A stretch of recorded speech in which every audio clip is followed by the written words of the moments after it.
Welcome everyone to Going Deep with me, Richard Mills. And today for this edition, we have a very special guest we've known for a while, Lars Wittig. Lars oversees most of the ASEAN region for the IWG Regus organization. Very successful throughout the region. So we'll have an interesting talk with him. Glad to have you with us. Welcome everybody to this edition of Going Deep with me, Richard Mills. And today our special guest is Lars Wittig, who oversees a vast region for the Regus Spaces organization, or IWG sometimes it's known as.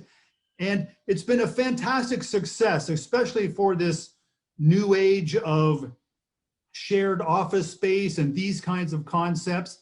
And Lars has really spearheaded certainly Philippines to make it not just an accepted way of running a business, but even a preferred for many segments these days. And his success here has really resonated across the Asia region. So we'll have an interesting time and really glad to have you with Going Deep.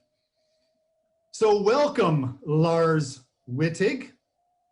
Thank you very much, Richard. Yes, and Lars, maybe if you could just for people to know, maybe if you could tell us a bit about yourself, where you're from and where you are now.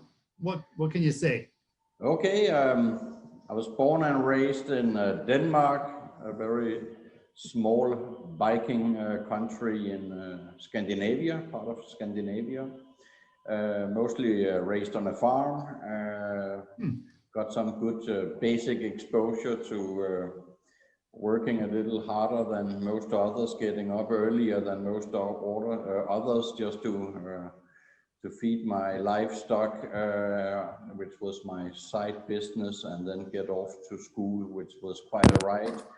And that was basically my upbringing. I early on wanted to not only continue with doing business, become a real business professional, but I also wanted to be so internationally. So it was a childhood dream to join the East Asiatic Company. It was Danish.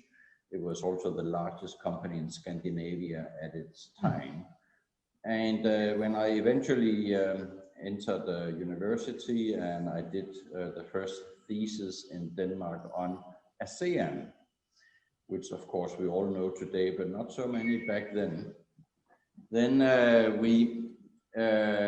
that thesis was published in the largest newspaper, and I was offered the job with the East Asiatic Company, and the rest is history, as they say. I see. So how did you end up in Asia then, Lars, and in particular Philippines? Yeah, I mean, obviously, I joined the company called EAC, East Asiatic Company. So okay. Asia was clearly in the name. My launch platform was to a high degree my thesis on ASEAN. Yet I took a very long route to get here, because after I completed my 2 years as a trainee, which was during the day and then a lot of studies at night, then they told me that I had to go home and pack up 2 weeks later. And at that time I was 24, I would be starting at our head office in New York. So suddenly I was flying in the wrong direction, you can say. I worked in New York for 2.5 years for our North American business. After 1 year, at the age of, I was 24, then I was 25, I became marketing manager for North America. And at the age of 27, 28, they transferred me to Los Angeles, so I kept going west. And it was only after almost 4 years in North America that they offered me to continue going west. And at least I got closer to ASEAN, because they sent me to Japan, where I spent 2.5 years before finally coming home to the Philippines in September 1992. I see. So that was your first posting in Philippines in 1992. Yep.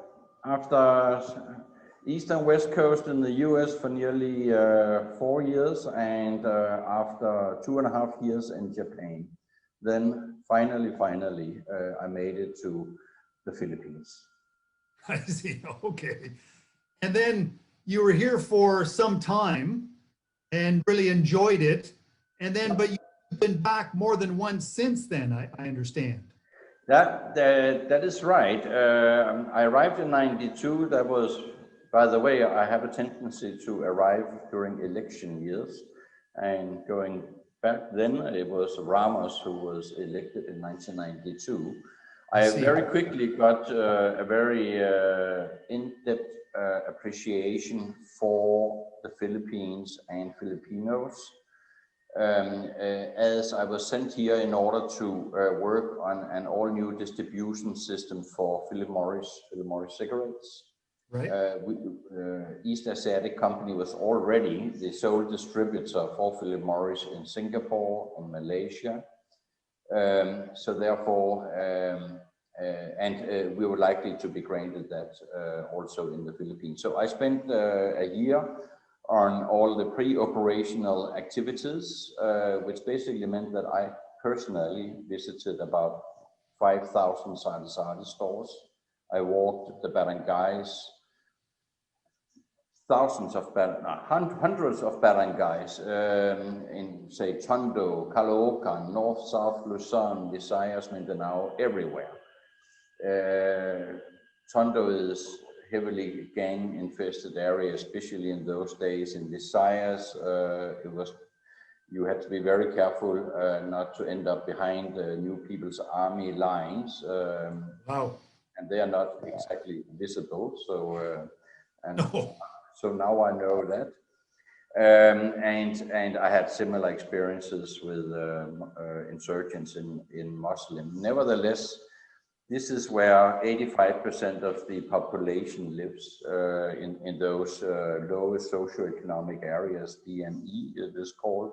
So it is like squatter areas and similar, where I walked and really got to know the people, their way of living, their way of talking, the smells, the beat, what makes them survive, who makes them survive, how strong especially women are in business, and how critical they are for not only these super small enterprises, but also the families, and for each barangay, what keeps it together, it is to a very high degree the women. So yes, I was really thrown in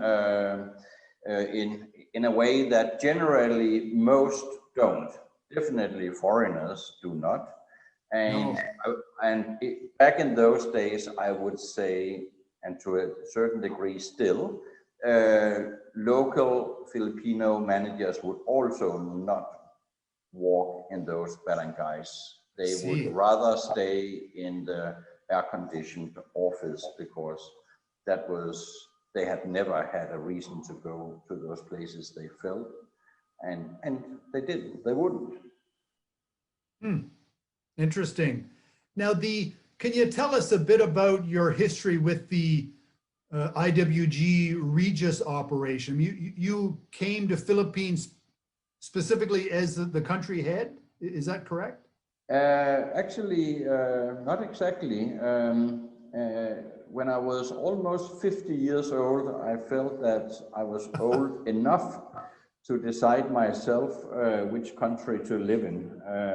And then, my children had reached an age where it was not vital any longer, or expected that I necessarily should live in the same country as them. In other words, they were grown up. And I, of course, decided to return to the Philippines, which is a country I've come to appreciate so much more than anywhere else. It's a country I know so much better than anywhere else, and that actually includes my native country, Denmark. See, interesting. So And I moved here without a job, you can say, and then oh, I solidified my life here again by joining IWG. At that time, we had only one brand here, that was Regus, and we had just opened our center number 4, and were in general performing pretty much at average with our other markets. Remember, we are in 120 countries. And for the entire region, Asia Pacific, all our KPIs, they were not low, they were not high. We were pretty much average. 4 centers was not so much more or less than what we at that point had in other ASEAN countries, including Indonesia, Malaysia, Singapore, and Thailand. interesting.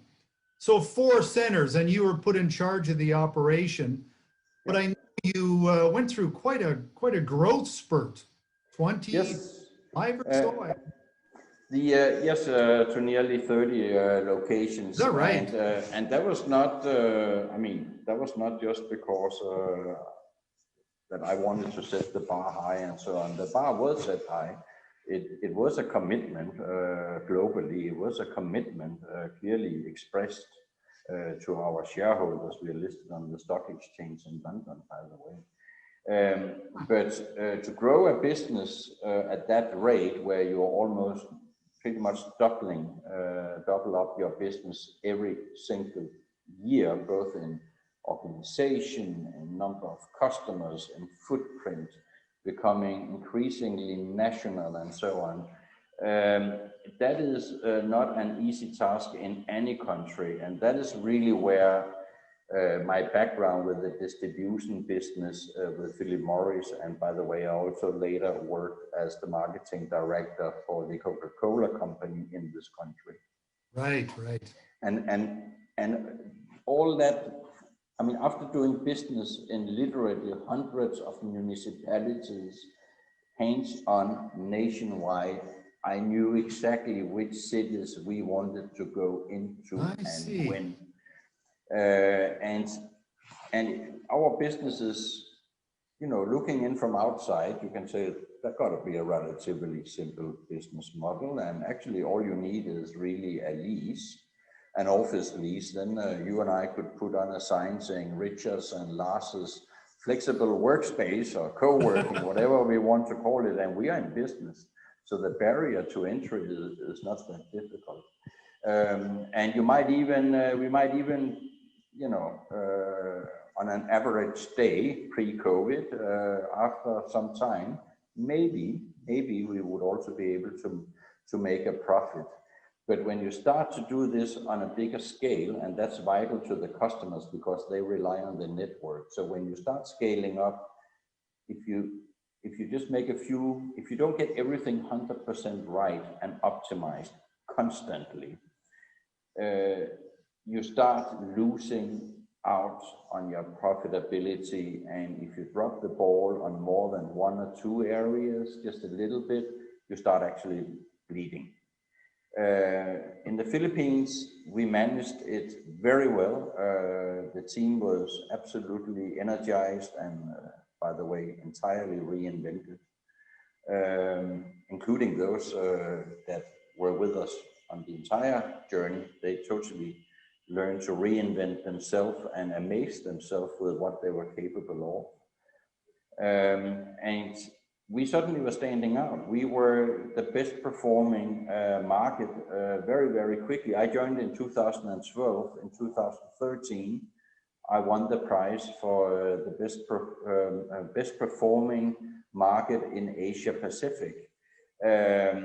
And that was, of course, measured on improvements, etc. But a few years later, we were actually not just measured in percentage and growing well with high profitability rate and happy customers. No, we were actually contributing bottom line more than any other country in Asia Pacific, which means that we were delivering a financial punch that was way beyond our weight class with only, in quotation marks, only 28 business locations, centers, when in fact other markets would, like India, China, etc., Australia, would have a 3-digit number of locations. Wow. Now, why? Yeah. Why? What happened with that then? Why? Well, it's very telling about the capabilities of Filipinos, right? I mean, if you look at other businesses, international businesses here, generally on a global picture, there's never very high expectations to the performance of a business in the Philippines. Very unfair and very unwisely so. But anyway, sure. they would always expect their businesses in especially Singapore, but also Malaysia, Thailand, and perhaps Indonesia to do significantly better than. And today, maybe you can include Vietnam on that scale too. But there have all the time been examples of the opposite. Coca-Cola, when I worked for Coca-Cola in the Philippines, we became the 6th largest market in the world for Coca-Cola, Philippines. We sold more Coca-Cola in the Philippines than in China in 1999. And today, I don't think that has changed much, by the way. And today, if you look at a company like Nestle, I believe Philippines is, I don't know the exact number, but I'm pretty sure it is top 5 market in the world for Nestle. If you get it right in the Philippines, you can bring it extremely far, extremely high. And of course, as usual, it comes down to people. If everybody sees the purpose, the mission, and the value of getting it right, it is amazing. I mean, from building this team and other teams in the past, if I ever was asked again, Lars, pick a country and launch our business from scratch, I would never wait a New York second to answer. I would say Philippines, no other place, always my preference. Okay, that's interesting. And so now today you did very well here. I mean, this was the region, or the reason why they pushed you up over a regional role. Can you tell us, Lars, the extent of your responsibilities today and the reason why they promoted you to this? Well, the Philippine business, the Philippine team became the model. Our KPIs was basically benchmarks for so many other markets, so many other countries. I mean, so they can do it in the Philippines, you can do it too in yes, correct. Wherever. So of course, you know, there will always be issues in certain parts of your businesses, locally, regionally, globally, any business. So when there suddenly was a need, then I could be seconded, and suddenly I also became even country manager for 2 more countries. Usually we had country manager means 1 country. But I became country manager then for 2 more countries, and then they started to there was Vietnam and Cambodia.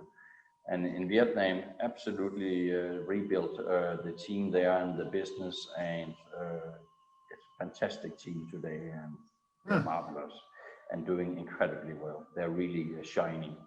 And not that it was a bad business before, but I don't think anybody had realized the potential. And I also used to live and work in Vietnam with the Coca-Cola company, by the way. And where I also covered Cambodia. So it only made sense for me. There was nothing I had not seen and tried before in those markets either. So that was great. Then we felt, group felt, remember, nobody talks about head office any longer. We now say group, and we barely know where that is, right? Yes. So that tells a lot about the way of working, and which obviously is relevant to me being IWG, Regus, Spaces. Anyway, back to the story. We had some special needs in South Korea about the business to be looked into and actioned. So I was seconded to that a couple of times and eventually became country manager for South Korea also, and then also Thailand. So today I'm country manager for Philippines, Vietnam, Cambodia, Thailand, South Korea. And so that's sort of like 5 hats I'm wearing there. Wow. And as I was building or rebuilding those teams in every single market, I also, for a duration of several months, would be acting sales director until I got a new one on board, Yes. which is very much the case today. Then I am sales vice president for all of those markets, but also Malaysia and Indonesia, and at one point Taiwan. And that basically means that the organizations in those additional markets are also under my reporting lines.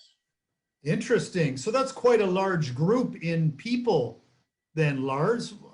Roughly how many people would that be, and diverse? Well, the nature of our business is actually pretty light in terms of head count, but of course, suddenly we are counting more than 150 business centers. Remember, I started with 4 in the Philippines. So, and then whether that is 450 or 600 people, I haven't really listed and counted, to be honest. But trust me, I'm very visible to all of them. Have always been. It is. It's very tough for me not to be able to get on an airplane and be out there together with them, because going back to walking the barangays nearly 30 years ago now, of Tondo and Caloocan, and appreciating the value of being in the front line, it is difficult to sit here and speak into a computer. But it also gives some other opportunities which I have appreciated.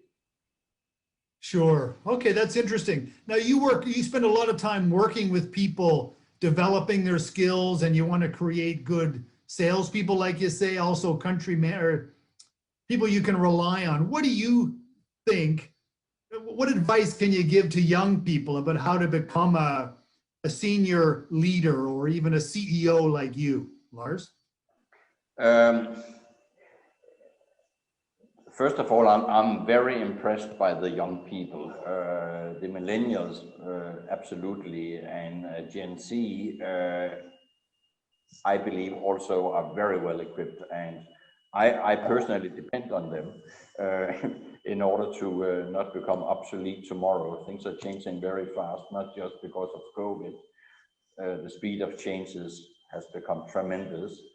They tend to actually look for and seek mentorship. They're very successful, so they should just keep up full steam ahead.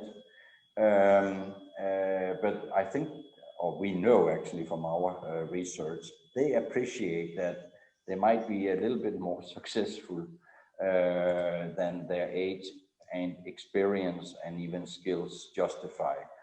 And that is where baby boomer, a proud baby boomer like myself, easily can enter the equation and have a lot to offer, and they seek that interaction. So I mean, I can only highlight what they're only doing in the way that I just did, and then keep it up. Now, especially my own children, they think being a boomer was, it's almost like a joke. It's not a compliment, let me put it that way, when they call me a boomer.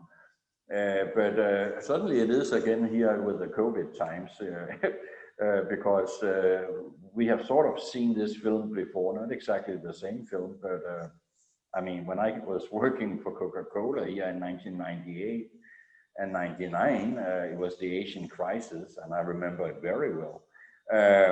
So we have tried this before, and remember, most of the population in the Philippines was not even born when I moved here in 1992. So I have a lot of experience, not only here, but also the good, the bad, the ugly, and it is really only during the last 6 to 8 years that we have seen really sustained strong growth in the Philippines. Otherwise, the Philippines were always behind the region. True. Okay. And Lars, you know, working for bosses, what kind of advice can you give working for demanding bosses? Now, I have heard, I'm not, you confirm or not, but you know, self-made CEOs like your organization has a very hard driving from everything I've understand. Others typically have successful organizations, typically have these kinds of people running them, I would say. And Yeah, we have a very IWG, Regus Spaces, HQ. We have a very distinct culture too. okay. And I'm so happy for that. Our founding CEO is a true entrepreneur. He tried to get I've heard. businesses before this. I believe he was selling hot dogs actually when he, about 32 years ago, was traveling in Europe. He's British, by the way, Mark Dixon, and then in Brussels he needed some office space, and he got to realize how cumbersome it was, how much he had to invest, and long-term liabilities, and he was just a startup. Why did he have to suddenly run a real estate business when he had his hot dog business to focus on? So that basically turned into him realizing what an opportunity it was, and that was how it all started. It's a fantastic story, and he is still very much our founding CEO, and he is still very much at the helm. And his DNA and fingerprint is all over, and it's great. He can manage at all levels, and he has seen it all before. And that also gives us a lot of assurance, by the way, and the market too, and the customers too, when we are in the midst of a situation like COVID-19. What can I recommend?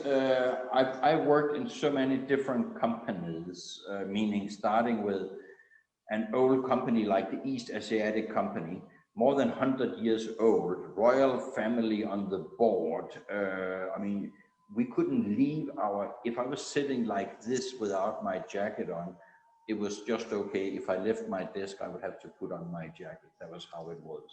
Very, very tough, old fashioned. Nevertheless, in every culture and with every boss I've had, I learned so much. And basically, with pretty much every single boss I've had, I'm still in regular contact with every single one of them. And because I just appreciated learning from them, and they picked up on that, and they appreciated teaching me. So they were mentoring me, and I was good at picking up from them. And that is every time you look at your boss, or you get a new boss. And now that I've reached, I just turned 57, so only a quasi millennial or millennial by heart. But now my last bosses, CEOs, have been younger than me. And it really I couldn't care less whether they're younger or older. Whenever I look at a new boss, I have to safely assume that since he is the boss and I am not, or not to him anyway, he got to know something that I don't. So forget everything that I might know that he doesn't. It doesn't matter. He got to have something that I can use that I don't already have with me. And I go straight for that. I go fishing, I tell you, and I can be, even though everybody says I talk a lot, I can also listen. And when I do listen, I really cherry pick, and it sticks with me. I mean, I can tell bosses what they told me in the 1980s that I never forgot, and they don't even recall that they said it. But I'm very good at taking on those things, and I think everybody should become better at it and then apply it yourself. At the end of the day, it's all about execution.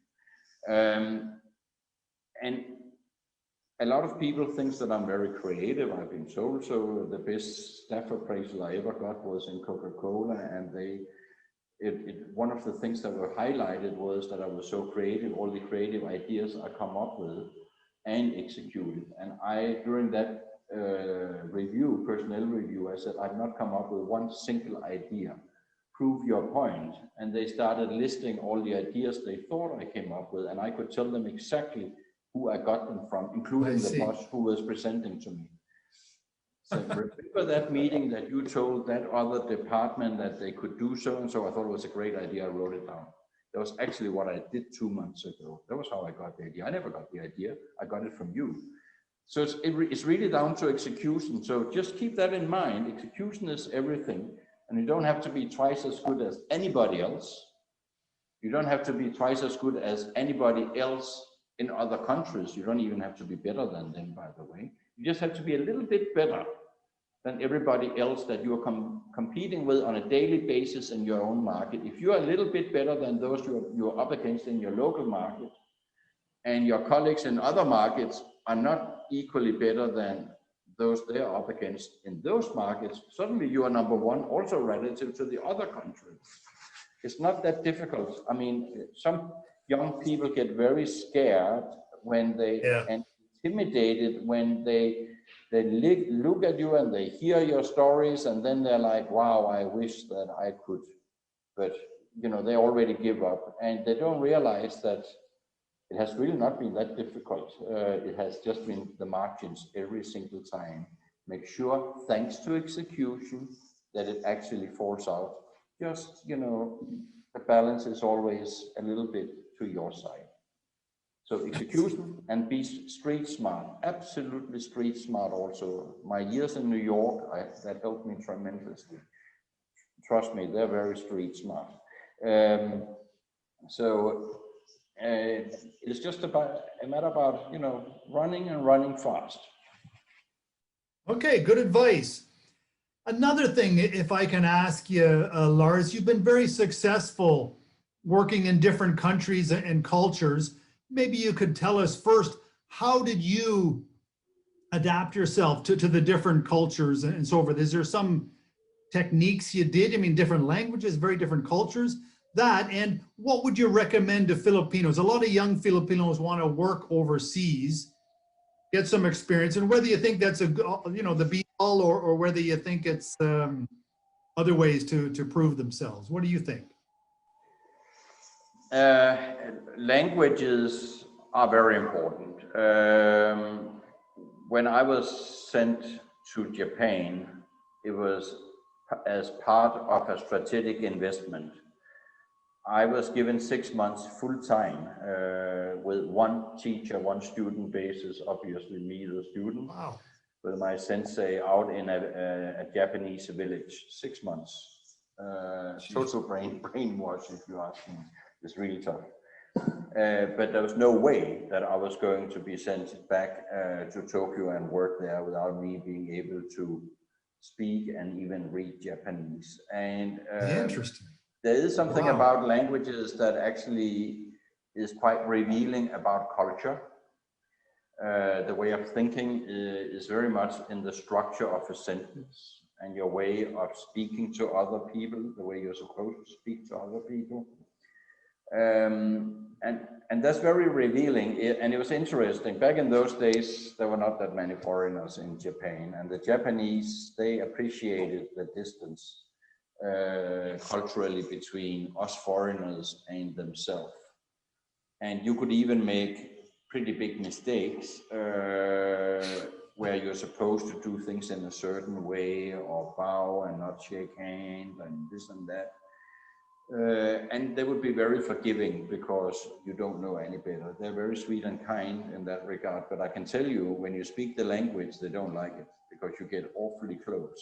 And that's also because in Japan, for example, the way that what you say is not necessarily what you think.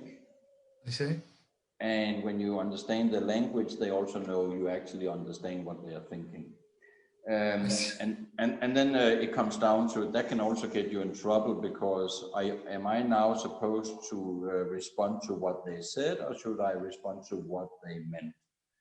And being a very pragmatic Danish Viking, I could get terribly in trouble, because I knew exactly what they meant. So it was very tempting to cut it short and just answer, go to the core of their point of view.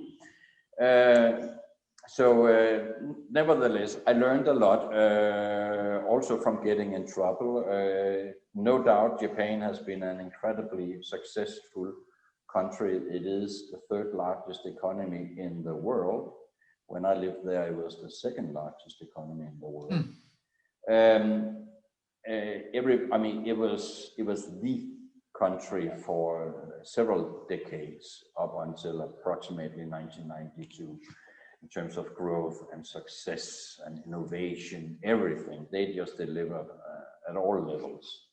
And it's important that you don't waste your time and energy now that you are there on trying to pinpoint what might be better in typically the country that you are from yourself.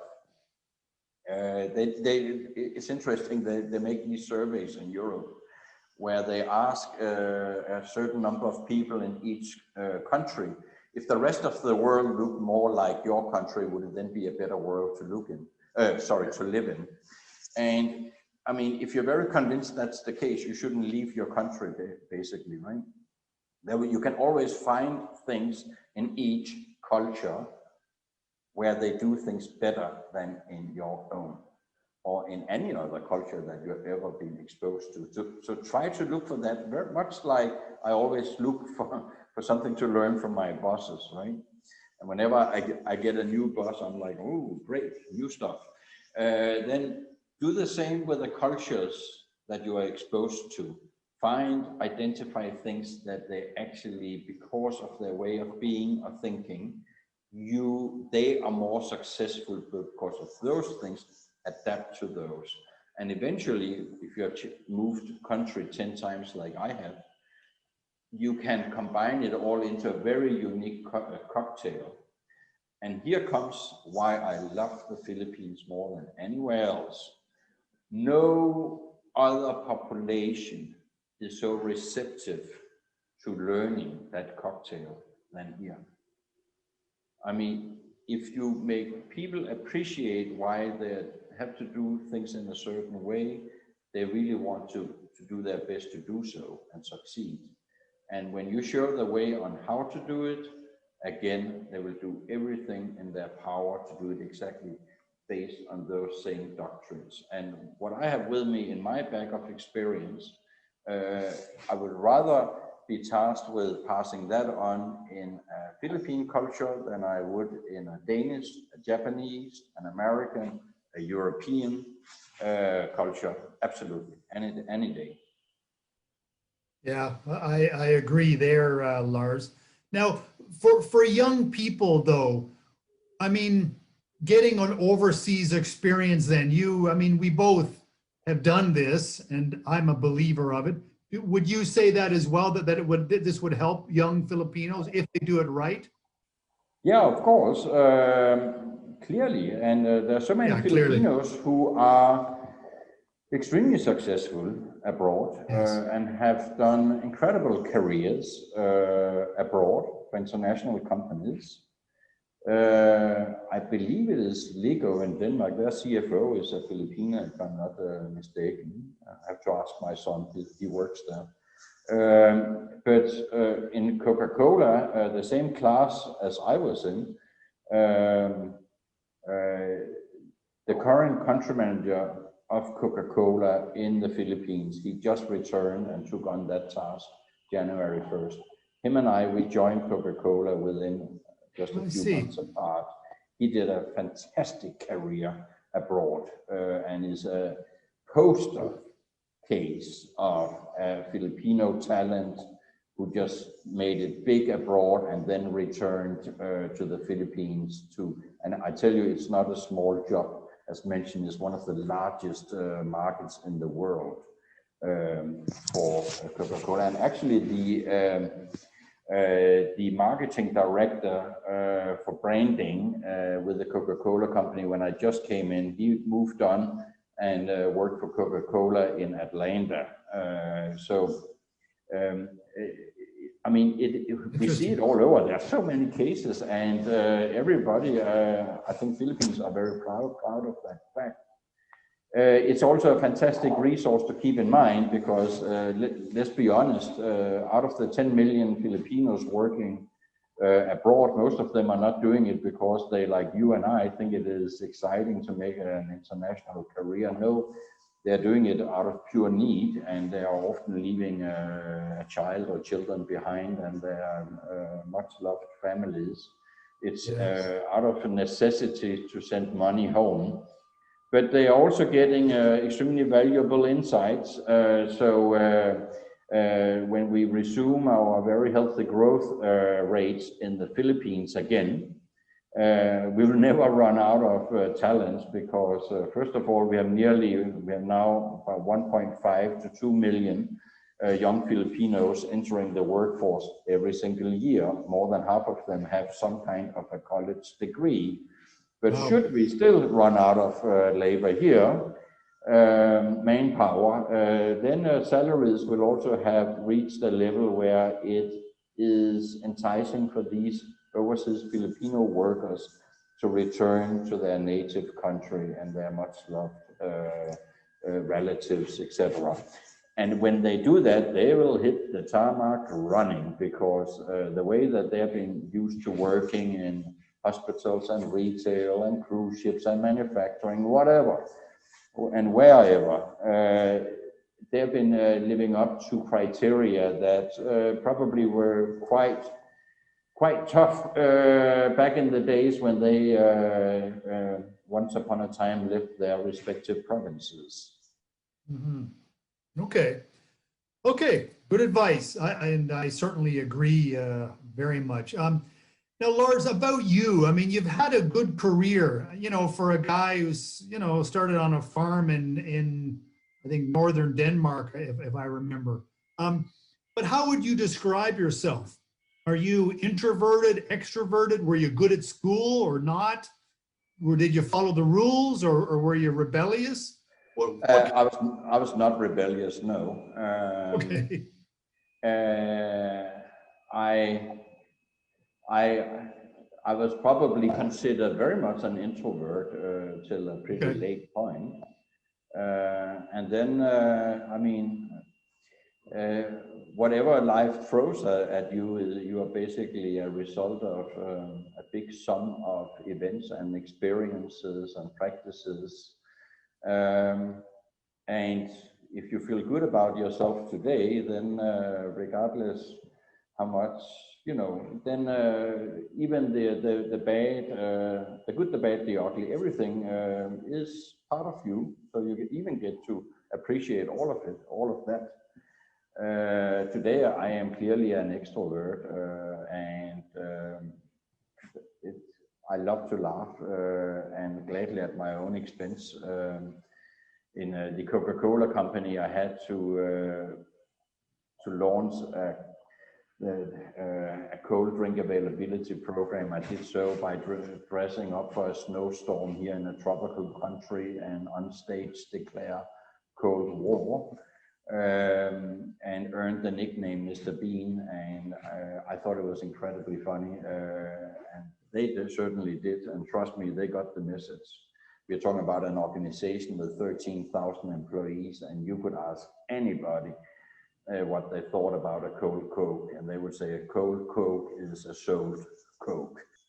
Enjoying a good laugh, gladly at my own expense. I will also gladly go on stage and do an act that earns me the nickname Mr. Bean, if that means that my message is being coming across and remembered and adhered to by an organization of 13,000 employees, as was the case with the Coca-Cola company. Okay. And now, Lars, what do you think about, I mean, your parents, how did they raise you? Were they strict with you, let you do what you want? What do you say about that?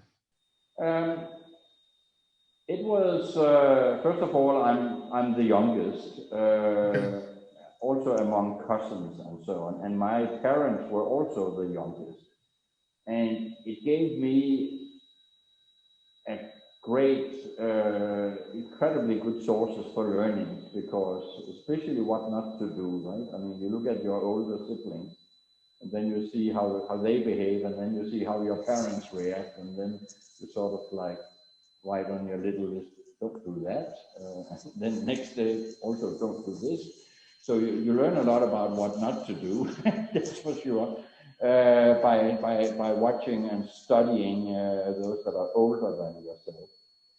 My parents, I would say to a high degree, I was brought up to very basic, old values. At the farm, it was that where I was raised. It was really a big farm. So in that sense, it could have been a home where you could rightfully claim that, oh, he grew up with a silver spoon in his mouth. But the reality was that I was encouraged to work at the farm like all the employees if I wanted to on weekends and during harvest, and I did. And I worked hard because, you know, I like to save up money, and when I had enough money for a fund, I would go to the bank and buy a government bond. And that turned into many tours, by the way, to the bank like that. Then I realized that by investing in livestock, I could actually make more money.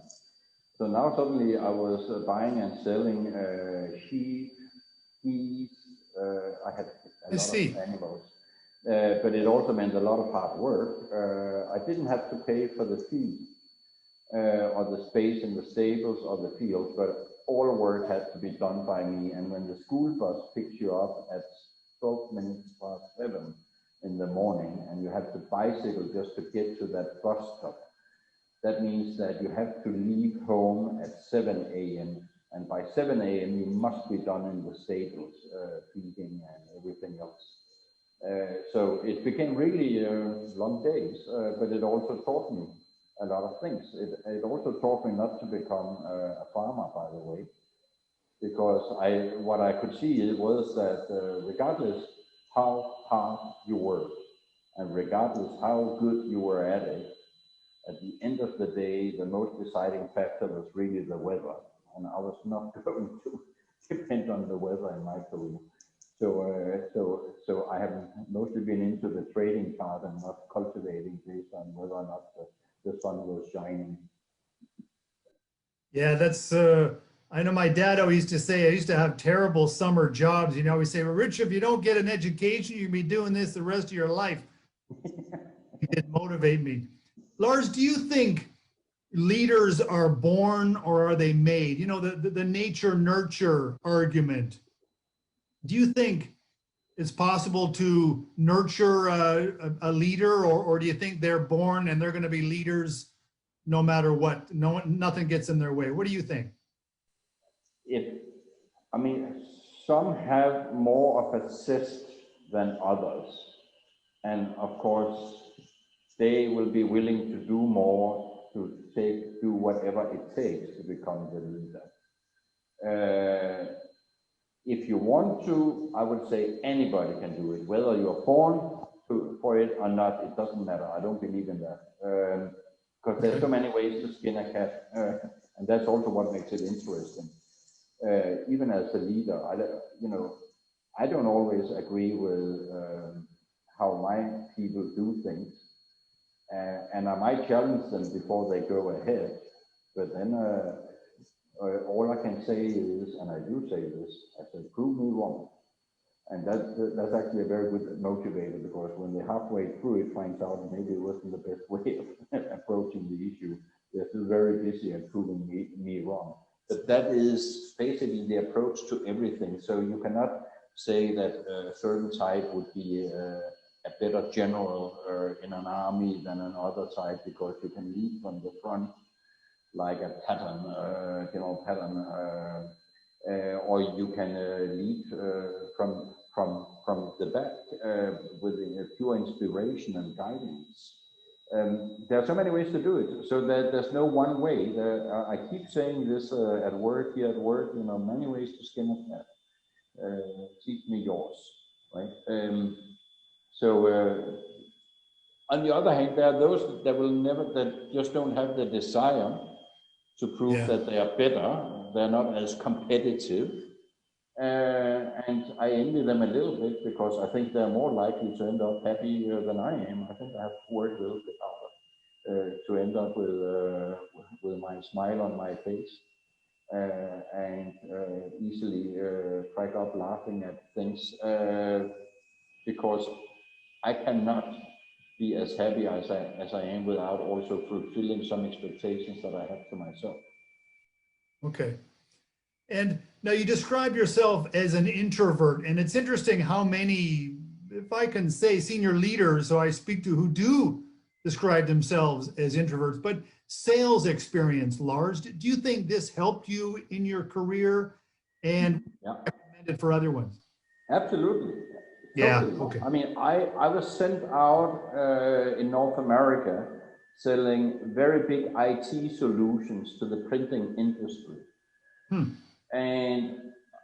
And these were very, very big, very expensive solutions. And I had to sell them to one of the most conservative industries. The printing industry, they might have a technical revolution every 25 years.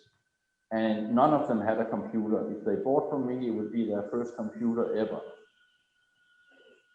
So I very quickly found out it was not important whether I could sell them the computer.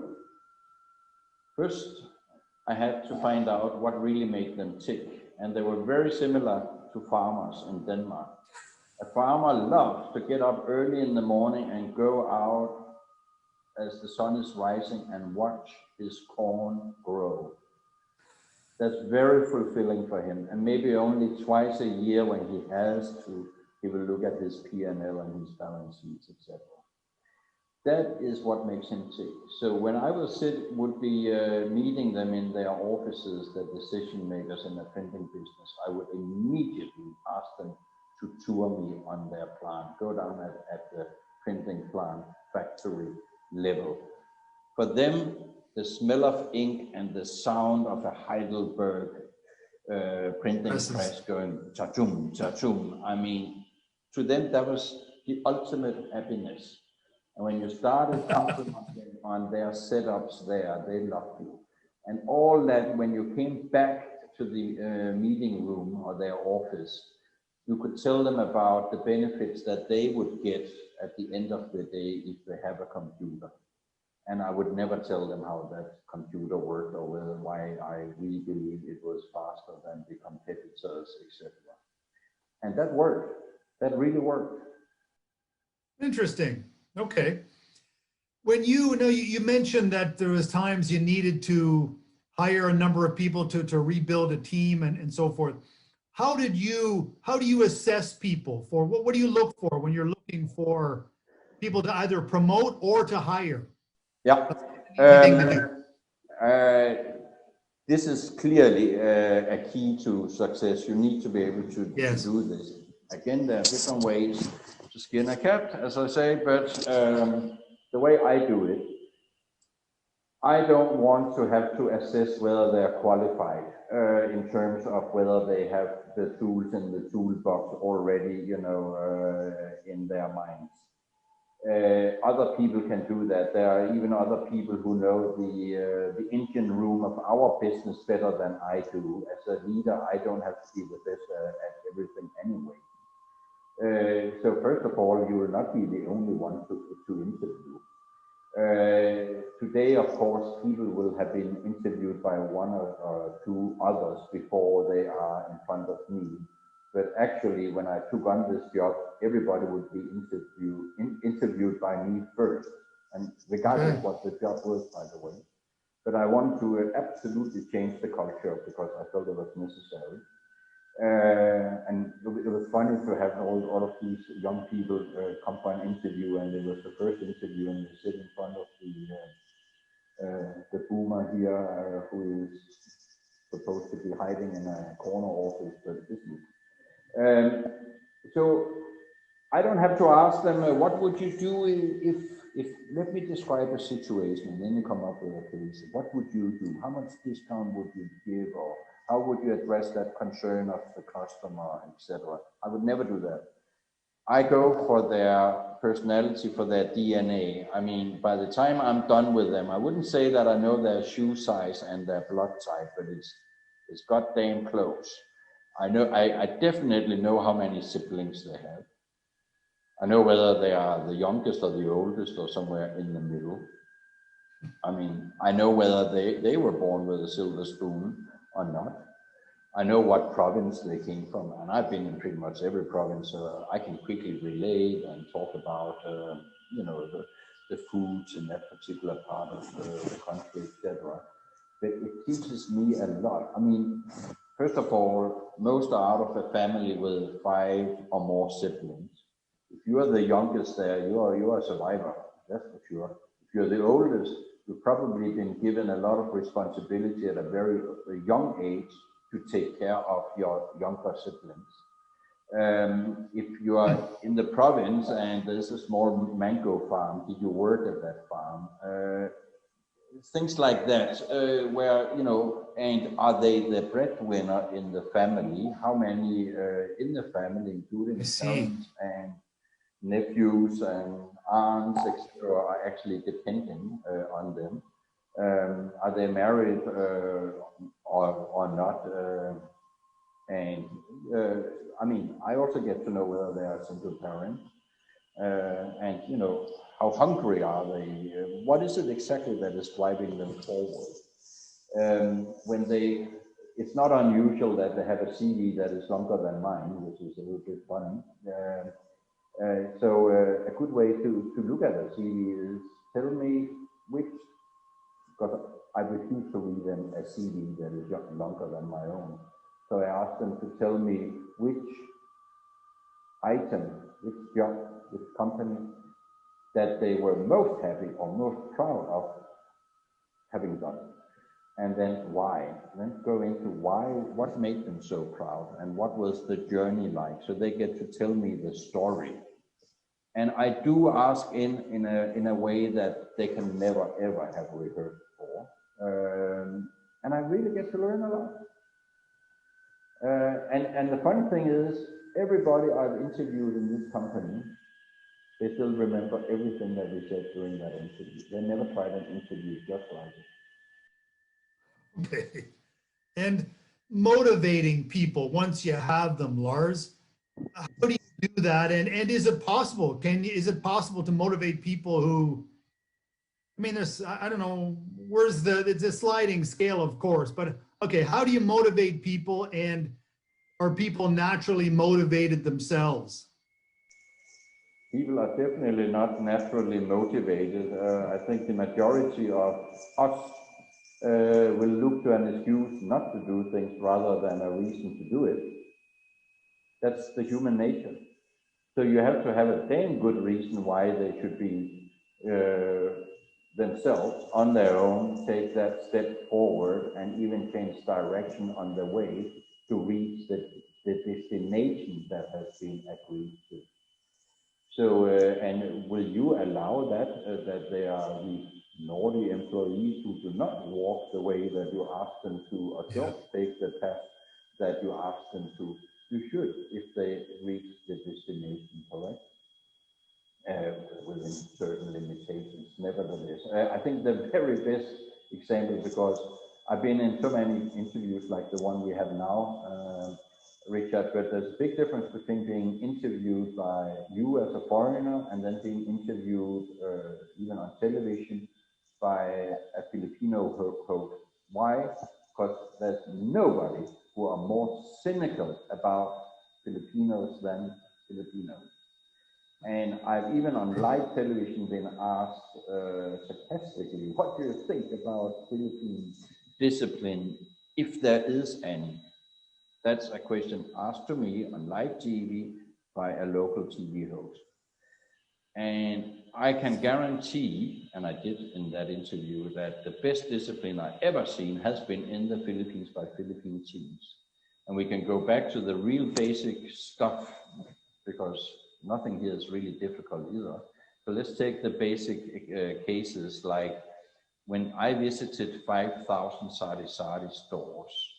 Well, we actually had more than 200 people at any given time visiting and interviewing and mapping sari stores nationwide.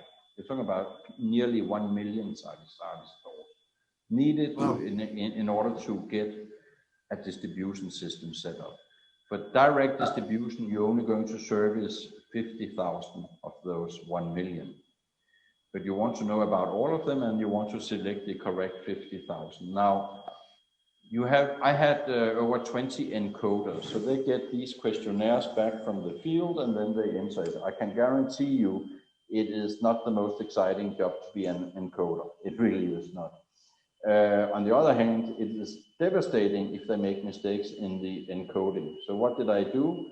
Well, I made sure that everybody tried to live every part in this chain of events in order to gather and enter and analyze the data. So therefore, everybody, regardless what their job was, would try to go out with me and stand in front of a sari store in a very smelly environment, not particularly the safest either, and in the sun, sweating, spending 20 minutes just to fill out one form, and then go on to the next sari store, which is just another hole in a wall, just 50 meters away, and go do the same thing again. I tell you, everybody gets to really value that form when they sit and encode it. And trust me, they don't want to risk making a single mistake, because they know how tough it was to get that data. So discipline can be the best in the Philippines, and it was.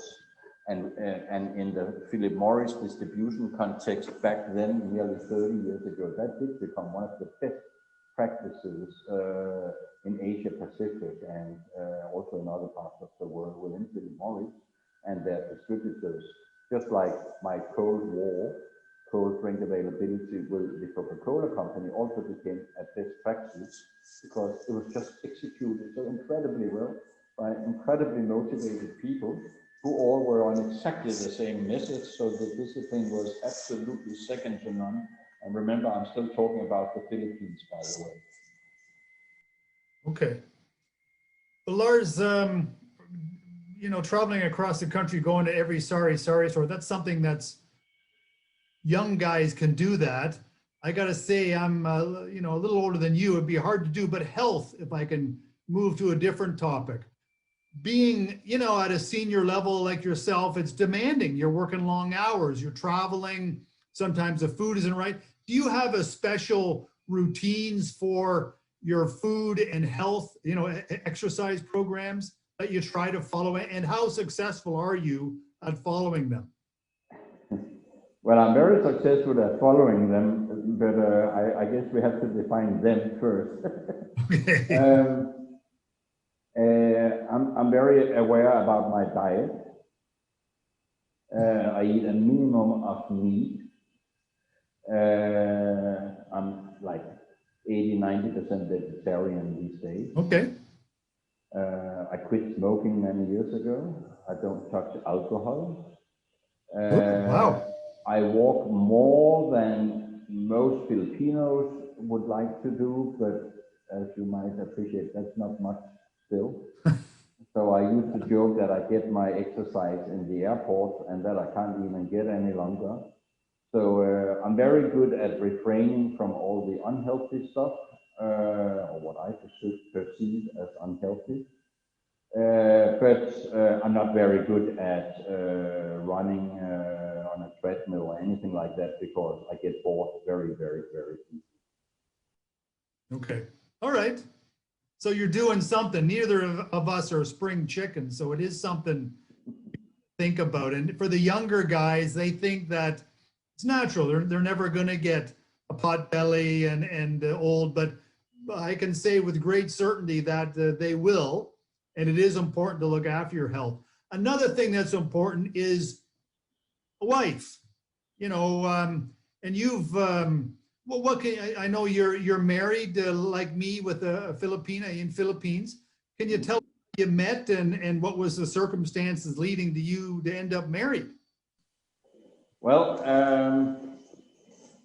actually, somebody asked me yesterday whether I've been married for many years, and I said yes, but not to the same woman.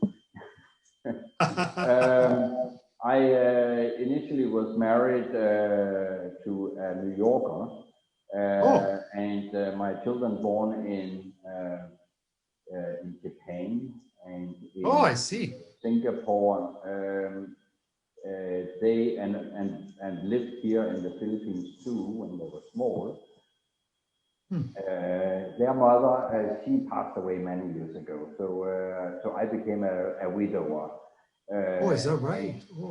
Well, there comes the good, the bad, the ugly in life, right? Because you know it still is part of who you are today, that you've been exposed to whatever life throws at you. Yes. My wife, I'm very, very lucky with my wife. It's her birthday coming up. We have a pretty ideal age difference, I think, because none of us, I don't think you'll mind me saying this, none of us is a spring chicken. We share a lot of the same interests, and actually we both, back in the old days, worked for the East Asiatic Company. I see. And she is today executive with a very big foreign pharmaceutical company. She has one child who is a grown-up, and I have 3 children who are also adults. We just have a splendid time together always. I mean, a lot to do with love, of course, but also respect. But I mean, I'm sure we are very different, both of us, than we were 10 years ago, but we managed to grow together and learn from each other and inspire each other. And that's like everything else in my life. I don't separate work from, I don't talk about a work-life balance, because I have no idea when I'm not working, and it doesn't really matter to me, because I'm very, I find it amazing to deal with people, and I find it amazing to learn new stuff. And I mean, every Sunday morning in my car club at 7 a.m., I sit with a lot of interesting people, including some of my actually most important landlords. We never ever talk business, and then you can say, well, then it's not business. And no, I guess it isn't, but it's sort of somewhere it exists in the room when we meet on a work day and talk business, that we interact that way also. But that just underscores the fact that we are all people. And now I actually have to go back to our business here. I'm sitting in a spaces center, and under more normal circumstances, meaning not COVID. I mean, people are people, and they like to interact, and the young people, they really want to learn and interact, and that's the way to do it. That is not to say, okay, now it's not work, now, because we're all online anyway, all the time. When I was young, my then wife, she used to get very annoyed at me when we lived in Singapore. Why? Because I had a fax machine. That time internet was not up yet. Yes. So I had a fax machine in our home, and I tell you, when I heard a fax ticking in, even though it was Saturday morning, I heard it come in overnight because it was still a work day in the US. I would start Saturday morning looking at that telefax, and that was a no-no, because now it was family time. And guess what?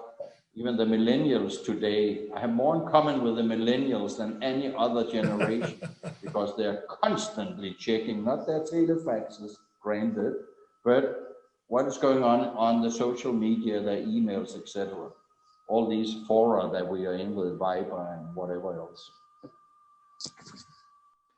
Yeah, work-life balance, it's an interesting one, but I think you're right that work is becoming our life, and you mix them.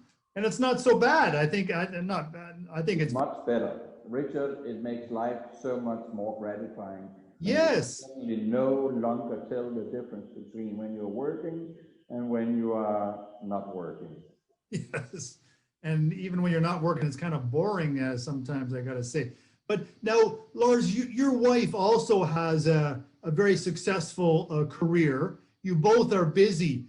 Do you use this life-work balance thing with her to maintain that? Well, how do you do that? Any special thing you can advise?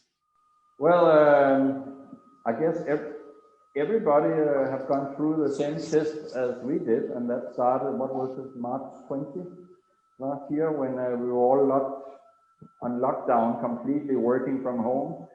And I was sitting on MS Teams, and my wife was sitting on Zoom non-stop. And I was cooking, and she was doing the dishes. And we couldn't leave the home unless it was only once a week, only one of us going to the supermarket. And trust me, it may sound like now Lars is exaggerating, but we had a great time. And our condo is only 54 square meters, so it's not like we could go and hide somewhere either. And it's, don't settle when you choose your partner, and I think that one there, living happily ever after, I don't think it is out of reach. You might get burned by making mistakes, but then after many tries, if it doesn't work, then don't ever stop being naive and believe in I guess, romance. Yeah, okay. And now with women, Lars, do you feel you really understand them, or do you think there's still lots to learn? What do you? I have actually followed my own intuition at a very early stage in life, and women are notorious for doing just that. True. And they certainly have some qualities that we only can hope to learn during life. They seem to come natural their way. Intuition is one of them. On the other hand, they also have some weaknesses. Women always have a sense of having to be perfect at things. They will rather be quiet instead of speaking up unless they are 200% sure that they have the perfect answer, in business at least. Yeah. Not when you are, Yeah. not necessarily when you're discussing whether the toaster should be on the right or left side of the thing at home. So women will often dodge a promotion because they feel that they're not 100% ready for that job. And that's the stupidity is, if there's such a word, it's ridiculous to think that way. If you're perfect for the job, you shouldn't have it, right? Because then if you had it, you get promoted. That's right. Where we are like, oh, okay, I think I have the answers to this and that, and the rest of the bridges we will just cross when we get there. And that is how a promotion should be. You're being promoted because you have more than matured in your existing job, and you have shown your ability to grow into that job. So now we want to task you with something new. And women are not as aggressive or progressive as men are at taking that risk and taking their necks out. And in that regard, I think women and men can complement each other extremely well. And perhaps that has also been a key to what has succeeded for me in my working life, as well as for my wife in her working life. Yeah. Okay. Yeah, I agree. Working women I work closely with mine, and I really enjoy it. Lars, maybe if we could move to, I mean, you're across countries, you're working with different kinds of people, different kinds of organizations. What would be some of your ideas, or what are going to be the transformations that occur in the workplace over the next couple of years? There's been a lot happened over the past year. Do you think that's go back to the old normal, or are we moving to a new world? What do you think? Well, we were already aiming at a new normal.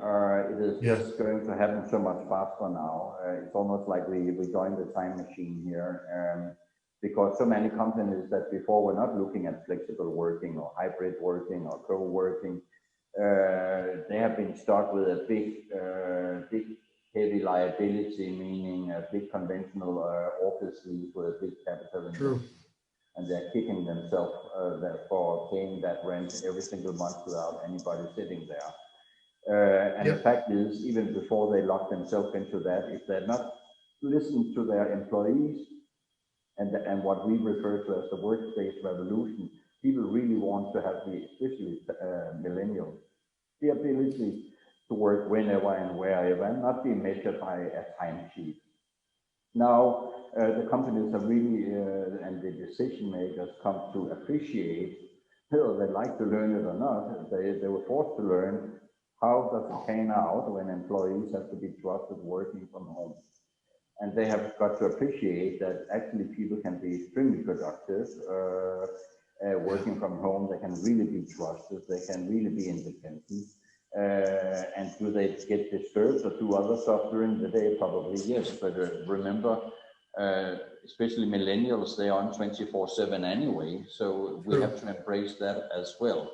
So when we turn the corner, meaning that the vaccines have been disseminated to a degree where we can start resuming more regular work, I believe every single company will be returning to a different workspace requirement, but the entire concept of workspace will also require different solutions.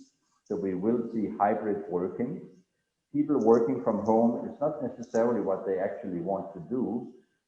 From home, aircon might be an issue and they might get disturbed from the barking dog and the rooster and the Tahoe salesman. But they might also, and in our case, in my home, my wife says I'm very loud. It's not the children, it's me. So people, either they get disturbed at home or they get lonely at home. So they would like to actually be able to go somewhere else, but near home. So, for example, Standard Chartered Bank, they just bought from our company worldwide 95,000 memberships, so that their employees, 95,000 employees, can work in a hybrid manner, meaning that any one of them can drop into any of our 3,500 locations worldwide and work. And to complement that, you might even want to have satellite offices. If you, before COVID-19 lockdown, only had one traditional head office, say in BGC or Makati, and everybody were commuting back and forth. What you might do on the other side is to make sure everybody had these memberships to a network like ours, and we are the only ones with such a big network nationally and globally. So you want to get that element in there. Then you may want to have some satellite offices. It could be one in Quezon City and one in Alabang, for example, in addition to your an office in BGC that you either scale down dramatically or go 100% flexible with flexible workspace such as ours at Spaces, Regus, or HQ. Well, thank you very much for being with us. That was Going Deep with me, Richard Mills, and Lars Wittig was our guest. We enjoyed speaking with him, and we look forward to the next edition. Thanks for being with us.